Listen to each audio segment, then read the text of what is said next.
고린도전서 14장입니다. 고린도전서 14장 26절부터 40절의 말씀입니다.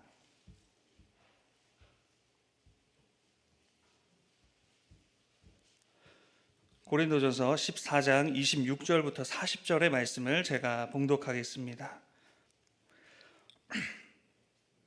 그런즉 형제들아 어찌할까? 너희가 모일 때 각각 찬송시도 있으며 가르치는 말씀도 있으며 계시도 있으며 방언도 있으며 통역함도 있나니 모든 것을 덕을 세우기 위하여 하라. 만일 누가 방언으로 말하거든 두 사람이나 많아야 세 사람이 차례를 따라 하고 한 사람이 통역할 것이요 만일 통역하는 자가 없으면 교회에서는 잠잠하고 자기와 하나님께 말할 것이요 예언하는 자는 둘이나 셋이나 말하고 다른 이들은 분별할 것이요 만일 곁에 앉아있는 다른 이에게 계시가 있으면 먼저 하던 자는 잠잠할지니라. 너희는 다 모든 사람으로 배우게 하고 모든 사람으로 권면을 받게 하기 위하여 하나씩 하나씩 예언을 할 수 있느니라. 예언하는 자들의 영은 예언하는 자들에게 제재를 받나니 하나님은 무질서의 하나님이 아니시오 오직 화평의 하나님이시니라. 모든 성도가 교회에서 함과 같이 여자는 교회에서 잠잠하라. 그들에게는 말할 것을 허락함이 없나니 율법에 이른 것 같이 오직 복종할 것이요 만일 무엇을 배우려거든 집에서 자기 남편에게 물을지니 여자가 교회에서 말하는 것은 부끄러운 것이라. 하나님의 말씀이 너희로부터 난 것이냐 또는 너희에게만 임한 것이냐.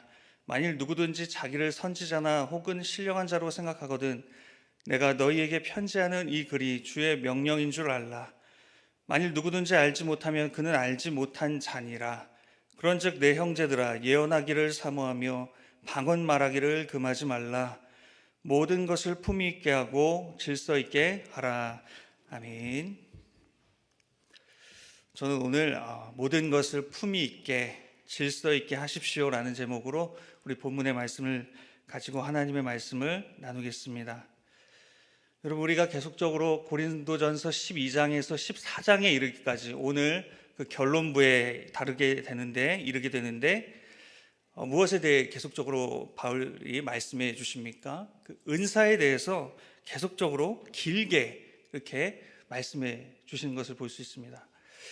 사도가 이렇게 오랫동안 은사에 대해서 권면하고 설득시키는 것에 있어서는 고린도 교회의 성도들이 은사에 대하여 남다른 열정이 있었다.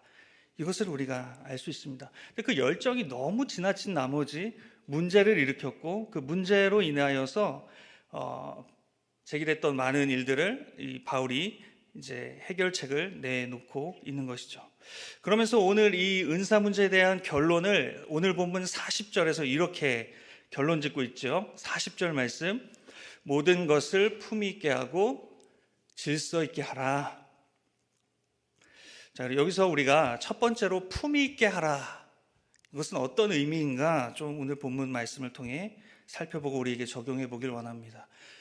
품위 있게 하라라는 이 말은 원어적인 표현, 헬라어 표현을 이제 그 의미를 살펴보면 적당하게, 알맞게 이런 의미가 있습니다. 다른 말로는 절제할 수 있는 것이다라고 말할 수도 있겠습니다. 좋은 게 아니라 너무 좋아도 그것이 너무 지나치면 이게 문제가 되는 거죠. 제가 막 찬양 부르는 걸 너무 좋아한다고 해서 막 1시간 동안 찬양을 계속 예배 시간에 부른다고 생각해 보세요. 모두에게 덕이 안 되는 일이죠. 좀 괴로운 일입니다. 누군가에겐 괴로운 일이 될 겁니다. 빨리 예배가 너무 길어지니까요. 그런데 그래서 모든 일에는 절제가 필요하다는 사실을 우리가 이 품위 있게 하라라는 표현 안에서 우리가 알 수 있습니다.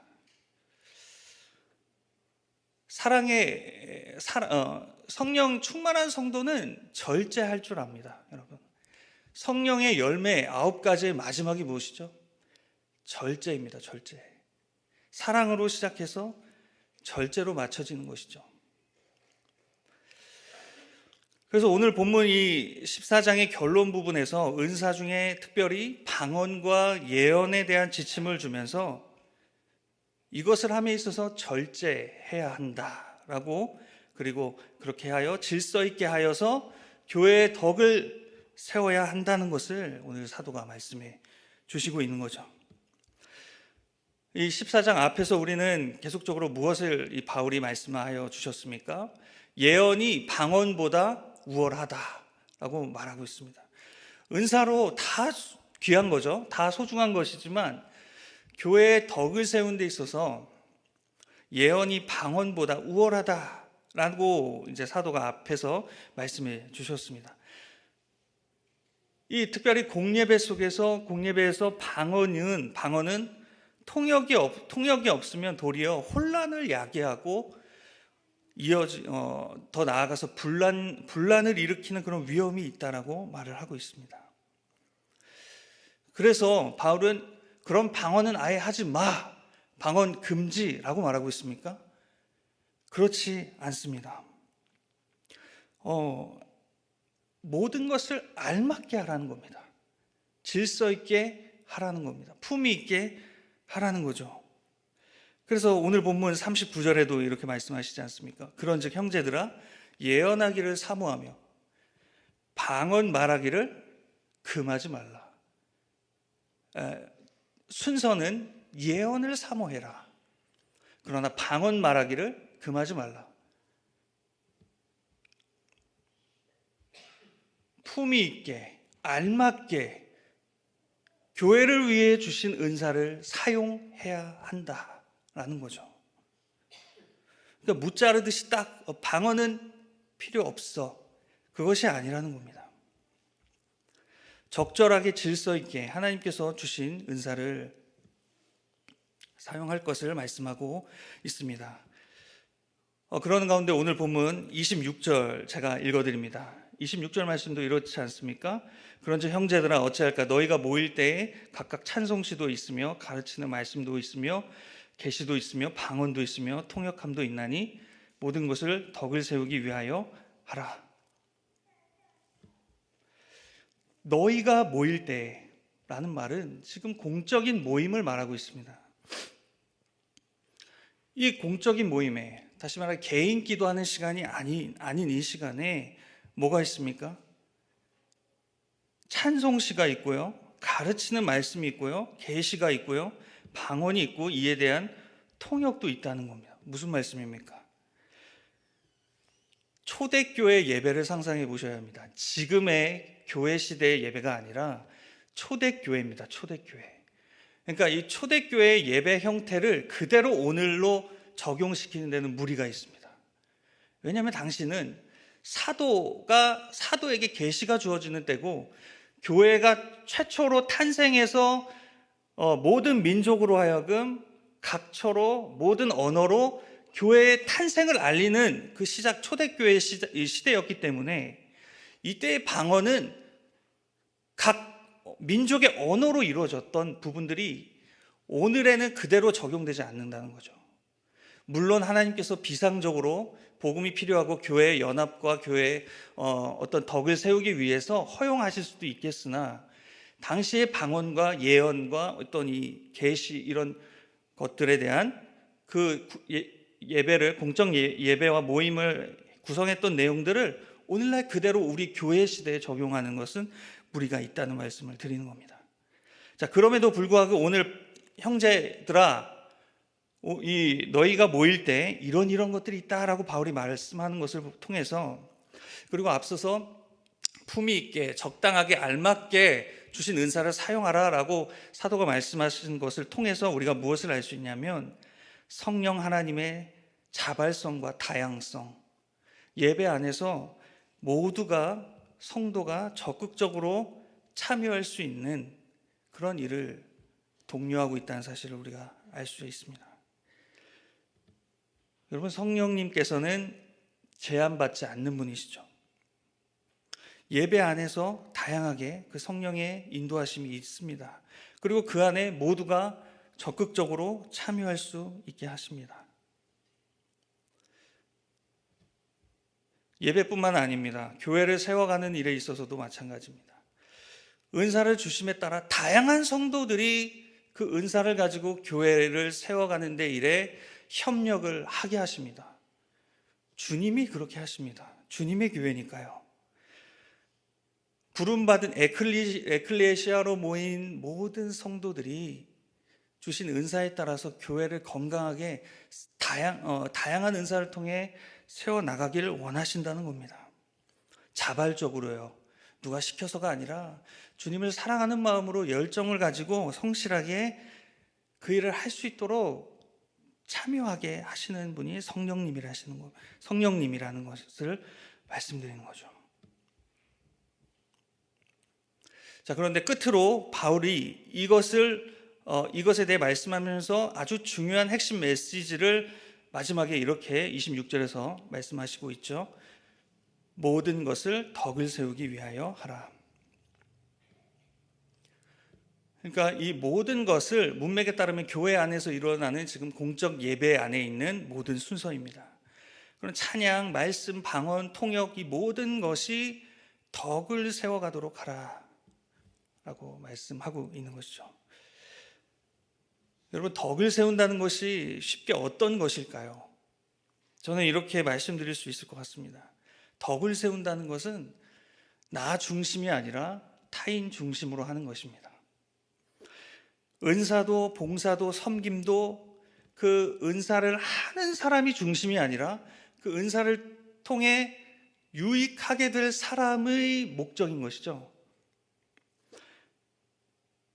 그러니까 나 중심이 아니라 다른 누군가를 중심으로 그 은사를 사용하는 것, 배려할 수 있는 것, 그게 바로 덕을 세우는 겁니다. 우리는 되게 이렇죠. 되게 어떤 은사를 받으면 거기에 대해 잘합니다. 그러면 우쭐하는 경우가 있습니다. 그렇게 해서 그 목적이 뭐예요? 내가 이 정도 한다. 이 일에는 나밖에 없어. 이걸 드러내고 싶어하는 그런 우리의 죄성이 있다는 거죠. 그러나 덕을 세우는 것은 나 중심이 아닌 겁니다. 나의 섬김을 통해서, 나의 은사를 통해서 누군가 더 예수님과 가까워지고 있는가? 나의 섬김을 통해서 누군가가 더 행복할 수 있는가? 혹시나 내가 하는 이 열심 때문에 누군가가 시험에 들진 않을까? 내가 하는 나의 이 열정 때문에 누군가는 질투심을 느끼지 않는가? 누군가는 어려워하지 않는가? 사실 피곤하죠. 누군가를 살피는 거 피곤한 일입니다. 그러나 교회로 부르심을 받았다면, 덕을 세워가길 원한다면 이 은사를 통해서 다른 누군가를 세워갈 수 있도록 할 수 있어야 한다는 거죠. 되게 신앙생활하면서 문제가 일어나는 부분이 이런 부분이죠. 너무나 잘하고 싶은 나머지 너무나 열정이 있게 하려고 하다가 그로 인해 약이 되는 많은 문제들이 있습니다. 여러분, 오늘 이 말씀을 통해서 품위 있게 우리의 신앙생활을 할 수 있는 저와 여러분이 될 수 있도록 나 스스로의 신앙생활을, 봉사를, 또 하나님을 섬기는 그 사역들을 살펴볼 수 있는 저와 여러분이 되기를 축복합니다. 두 번째로 크게 질서 있게 하라라고 말씀해 주시는데요. 모든 것을 덕을 세우기 위해 하라라고 말씀하신 뒤에 바울은 예배에 적절한 질서를 세우는 지침을 주고 있습니다. 27절에서 28절은 방언에 대한 지침을 줍니다. 그 지침은 공예배 시에 이 방언하는 자들이 예배 때 2 또는 3명만 방언을 할 수 있다라고 인원을 제한합니다. 근데 그것도 한꺼번에 하지 않고 한 사람씩 차례로 행해야 한다. 그리고 그 방언을 그 공적 모임 때 할 때는 반드시 통역되어야 통역될 수 있는 방언을 해야 한다. 그렇지 않을 경우 잠잠하라 라고 바울이 말씀해 주시고 있죠. 딱 지침을 주는 거죠. 질서를 세우는 겁니다. 교회의 덕을 위해서 예배의 질서를 세우는 겁니다. 만약에 그렇지 않거든 집에 가서 조용히 하나님께 방언으로 기도해라. 라고 27절에서 28절에서 그렇게 딱 지침을 주시고 있습니다. 그리고 29절에서 33절까지는 예언하는 자들에 대한 지침을 말씀해 주십니다. 예언하는 자들도 비슷하게 두세 명만 차례로 하나씩 말할 수 있었습니다. 여러분, 당시에 이 공적 모임에는 고정적인 설교자가 오늘날 교회 예배처럼 딱 있지 않을 때입니다. 그러니까 누군가 계시를 받았고 누군가 그 율법을 잘 안다고 한다면 앞에 나가서 예언, 어떤 영적 교훈을 말할 수 있었던 것이죠. 그럴 때 두세 명이 차례로 하나씩 말해야 할 것을 말씀해 주시고 있고, 이때 영들을 분별할 수 있는 은사, 이 12장 10절에서 영들을 분별하는 은사도 있다고 바울이 말씀했는데요. 이런 영들 분별할 수 있는 은사 받은 사람들은 이 사람의 예언이 지금 율법에 적합한, 하나님의 말씀에 적합한 그런 말씀인가 분별해라 라고 그 지침을 주고 있습니다. 무슨 말입니까? 앞에 나가서 예언한다고 말하는 이 사람이 말하는 이 예언 안에 거짓이 끼어들어올 수 있다는 거죠. 여러분, 하나님 말씀이 거짓될 수 있습니까? 아닙니다. 그 하나님의 말씀을 예언하는, 말씀을 전한다고 하는 그 사람이 거짓되는 거죠. 이것은 외형적으로 구분하기가 어렵습니다. 그래서 이 부분을 오늘날 우리에게 한번 적용해 본다면, 여러분, 설교자가 무오합니까? 그렇지 않습니다. 설교자도 죄인이고 설교자도 은혜가 갑절이나 더 필요한 자입니다. 설교자가 무오한 설교를 한다고 할 때는 그 성경 말씀을, 무오한 하나님의 말씀을 바르게 해석했을 때를 전제로 할 때만 무오한 설교를 했다라고 말할 수 있는 거죠. 그 설교가 정말 하나님의 말씀에 근거를 두고 있을 때, 다시 말해서 교리적으로 바르게 해석되어 있고 인간 중심적이 아니라 하나님 중심적으로 하나님의 주권에 따른 그러한 말씀으로, 무오한 하나님의 말씀으로 들려질 때, 그것이 오류 없이 들려지는 하나님의 말씀을 전하는 설교자라 할 수 있는 거죠. 이러한 설교자가 실수를 할 수 있다는 것을 우리가 기억하고, 우리가 외형적으로는 알 수 없으나 내용적으로 그것을 분별할 줄 알아야 합니다. 그리고 저 설교자 역시 하나님께서 세우신 사람이구나, 그 질서를 인정하셔야 합니다. 그리고 기도해 주셔야 합니다. 그리고 나는 늘 성경 말씀에 가까이 하는 거죠. 그래서 공부하는 겁니다. 성경 말씀을 분별할 줄 알아야 되기 때문에 성경 공부를 하고 우리가 성경을 읽는 거죠.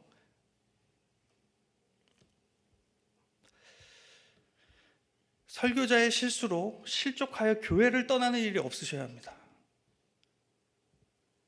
오늘 말씀을 통해서 우리가 그러한 부분들을 한번 적용해 볼 수 있지 않은가 생각해 볼 수 있습니다.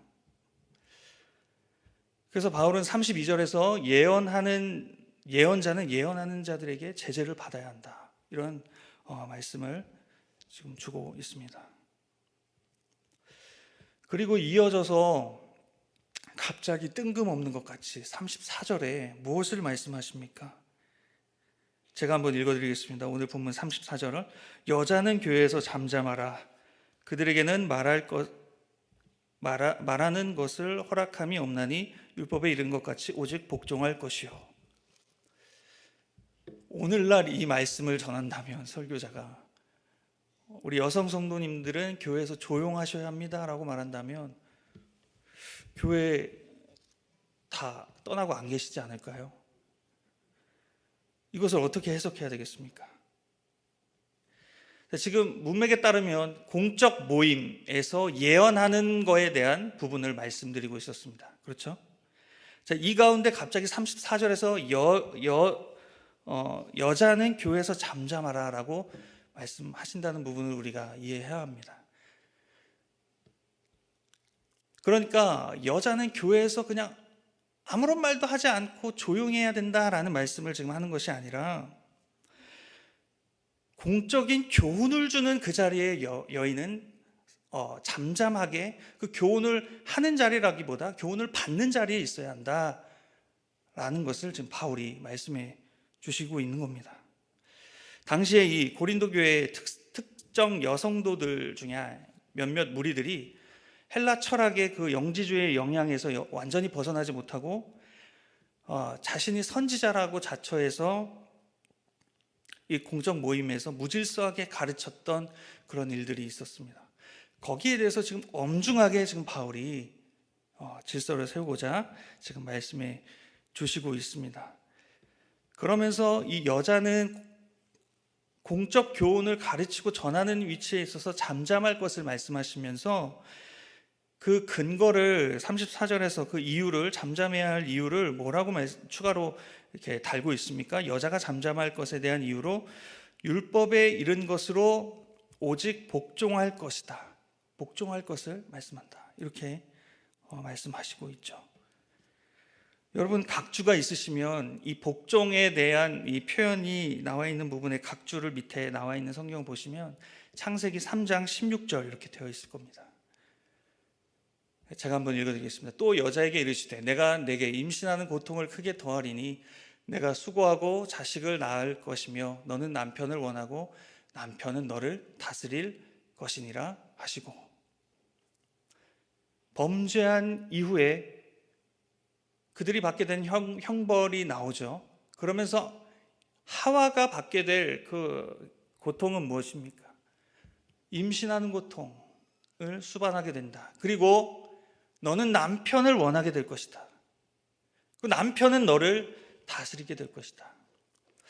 여러분, 이것이 하나님께서 세우신 인류의 죄악 이후에 하나님께서 내신 질서예요. 질서.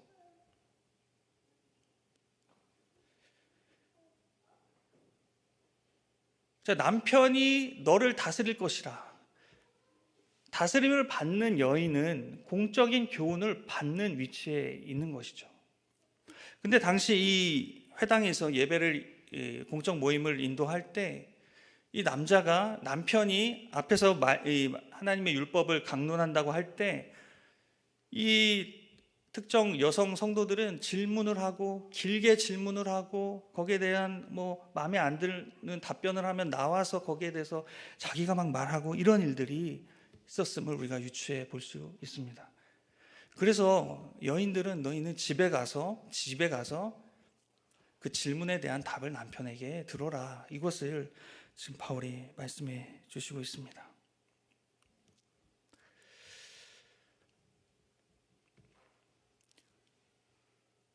공적인 자리에서 공적인 영적인 그런 신앙적 교훈을 가르치는 그 위치로 가정의 남편을 하나님께서는 가정의 영적인 리더로 세우셨다는 사실을 기억하시기를 바랍니다.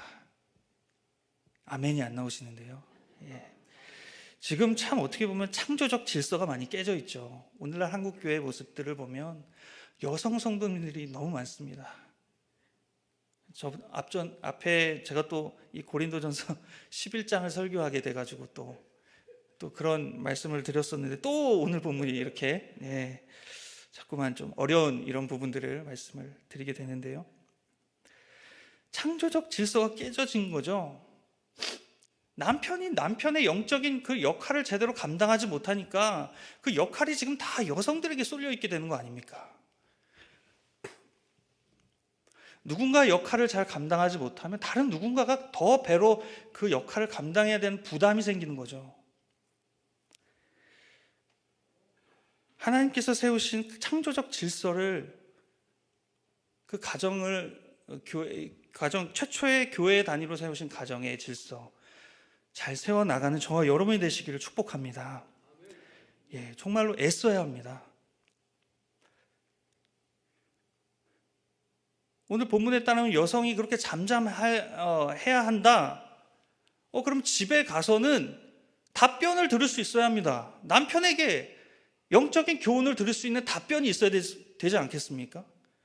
답변을 들을 수 없으니까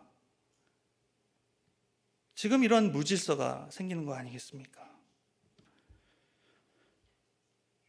오늘 우리는 정말로 하나님께서 세워가시는 그 질서, 그 창조의 질서, 하나님께서 세우신 그 질서를 우리가 정말로 이 말씀을 통해서 회복해 나가는 데 있어서 힘쓸 수 있는, 우리 특별히 우리 남성 성도님들 되시길 축복합니다. 예. 오늘 말씀을 맺기를 원하는데요. 질서 있게 그리고 품위 있게 신앙생활하는 성도님들이 되시기를 축복합니다.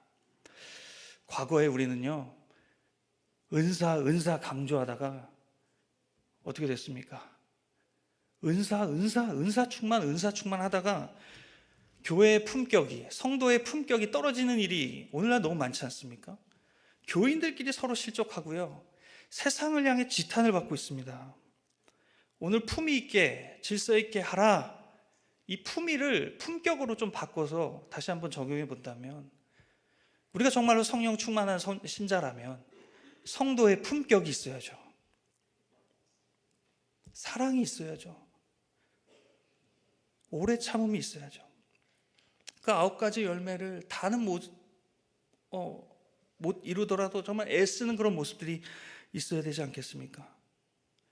오늘날 교회에는 성숙한 신자가 필요합니다. 성령의 열매, 그 품성을 정말로 그것을 통해서 하나님께 영광 돌릴 수 있는 교회, 그러한 성도, 그러한 저와 여러분의 삶이 되기를 주님의 이름으로 축원합니다. 기도하겠습니다. 하나님 아버지, 오늘도 이렇게 주님의 말씀을 상고하며 우리의 모습 속에 품이 있고 질서 있는 그런 신앙생활을 하고 있는지 돌아보게 하시니 감사합니다. 하나님께서 정말로 우리에게 주신 은사와 모든 것들을 통해서 정말로 다른 사람들을 유익하게 하고 교회를 건강하게 세워갈 수 있는 성숙한 신자의 모습을 이룰 수 있도록 주여 은혜 베풀어 주시옵소서. 하나님, 교회 성도들의 가정 속에 창조적 질서가 많이 깨져 있습니다. 주님 도와주시옵소서. 하나님 아버지께서 우리 가정의 리더로, 영적인 리더로, 우리 가정의 그런 머리로 우리 남편들을 세워주셨는데 우리 아내 성도님들이 더욱더 기도해 줄 수 있도록 도와주시옵시고, 하나님 아버지, 정말로 하나님께서 세우시는 아름다운 가정의 모습들을, 또 그러한 교회의 모습들을 세워가는 저희 모든 삶이 될 수 있도록 도와주시옵소서.